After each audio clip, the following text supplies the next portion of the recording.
حاضر حاضر. جه اليوم اللي الملكة تفتح الباب. أنا مش عارفة بيطفشوا مني ليه الشغالين. عايدة، أهلا وسهلا يا حبيبتي، اتفضلي. يا أهلا وسهلا. ايه مالك؟ جعفر عايز مني ايه يا طنط؟ هو مش خلاص طلقني وسقطني؟ عشان خاطري خليه يسيبني في حالي. أنا مش فاهمة حاجة. مش مهم تفهمي يا طنط. جعفر عايز يأذيني. مين اللي قالك الكلام الفارغ ده؟ مش مهم مين اللي قال لي، مش مهم اي حاجه.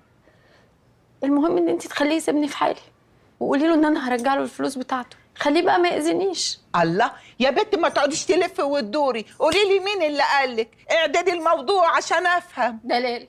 يا اختي دلال. طيب ما هي البت خايفه، البت ما صدقت انك مشيتي، خايفه انك انت ترجعي له يا هبله.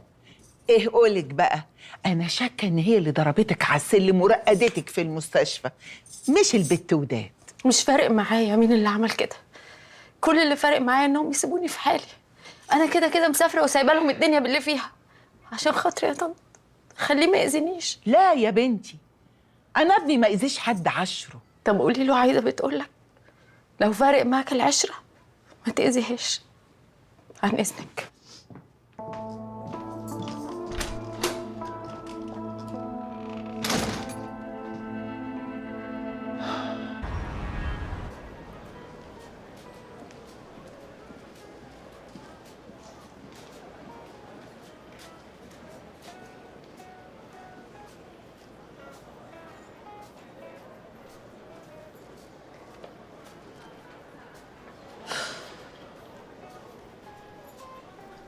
عملتي ايه؟ طمنيني. سبت البيت اللي كنت مأجراه وحطيت الفلوس كلها في البنك.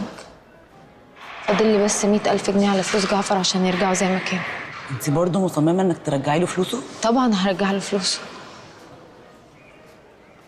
انا بس كنت محتاجه منك 400,000 جنيه سلف علشان يعني احط له ال 100,000 جنيه بتوعه وادفع فلوس التذكره.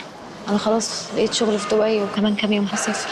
على فكره دي خطوه حلوه قوي، بس هتبقى احلى لو سافرتي من غير ما ترجعي له فلوسه. ليه تعملي في نفسك كده؟ كفايه بقى، انا مش عايزه نصايح من حد. ابوس ايديكوا بقى، كفايه نصايح. لو مش عايزه تديني فلوس سلف مفيش مشكله. ايه الهبل اللي انت بتقوليه ده؟ بكره هحولك الفلوس على حسابك.